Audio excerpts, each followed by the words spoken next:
Bismillahirrahmanirrahim. Assalamualaikum warahmatullahi wabarakatuh. Masih bersama karduk.com. Pada kesempatan kali ini kami akan menyampaikan kabar terbaru yang datang dari BKN dan Menpan RB untuk para tenaga honorer terkait dengan pengangkatan tenaga honorer menjadi ASN P3K tahun 2024, yaitu sebanyak 300.000 tenaga honorer kategori ini dijadikan prioritas pada pengangkatan P3K tahun 2024. Apakah lolos tanpa tes? Untuk mengetahui jawabannya silahkan simak video ini sampai selesai. Tapi sebelum kami lanjutkan, bagi rekan-rekan yang baru menemukan channel ini, tekan like dan subscribe-nya, dan juga tekan lonceng notifikasinya supaya nanti bisa mengetahui informasi terbaru terkait dengan seleksi P3K atau pengangkatan tenaga honorer menjadi ASN P3K tahun 2024. Sekarang mari kita simak dan cermati penjelasan yang ada di video ini supaya nanti tidak gagal paham.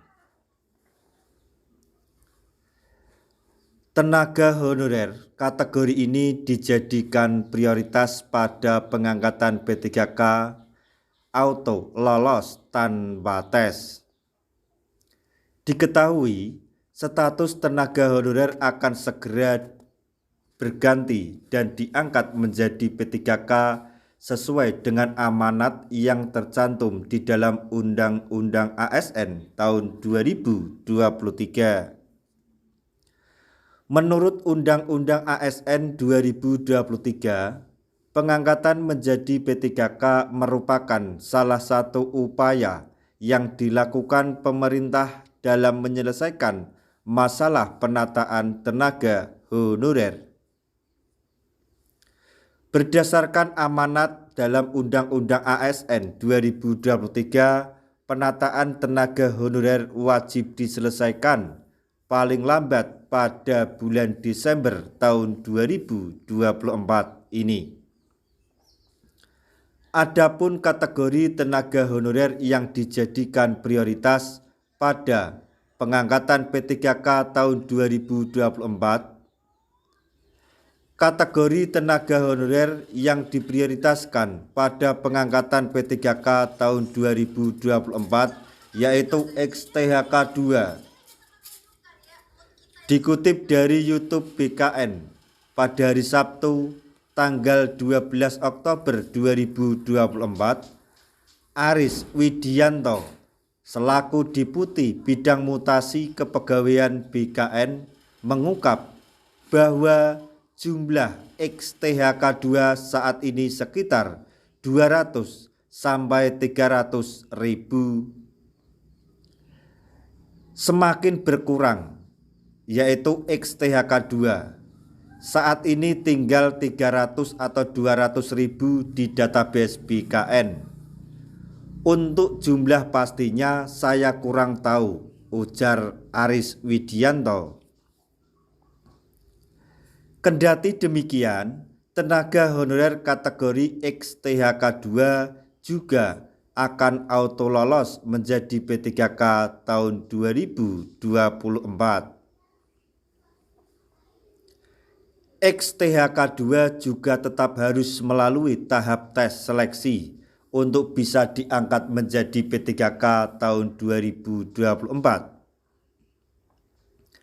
Berdasarkan keputusan Menpan RB nomor 347 tahun 2024, kelulusan seleksi P3K akan ditentukan sesuai dengan urutan prioritas. Berikut ini adalah prioritas pada kelulusan seleksi P3K menurut Keputusan Menpan RB nomor 347 tahun 2024. Untuk urutan yang pertama diduduki oleh XTHK2, kemudian urutan yang kedua yaitu pegawai yang terdaftar dalam database Badan Kepegawaian Negara atau database BKN dan aktif bekerja pada instansi pemerintah. Kemudian yang ketiga, pegawai yang aktif bekerja pada instansi pemerintah paling sedikit 2 tahun terakhir secara terus-menerus. Demikian informasi yang dapat kami sampaikan, informasi mengenai 300.000 tenaga honorer kategori ini dijadikan prioritas pada pengangkatan P3K 2024. Semoga informasi ini dapat bermanfaat bagi rekan-rekan tenaga honorer semuanya. Di akhir video, kami mengucapkan banyak terima kasih. Wassalamualaikum warahmatullahi wabarakatuh.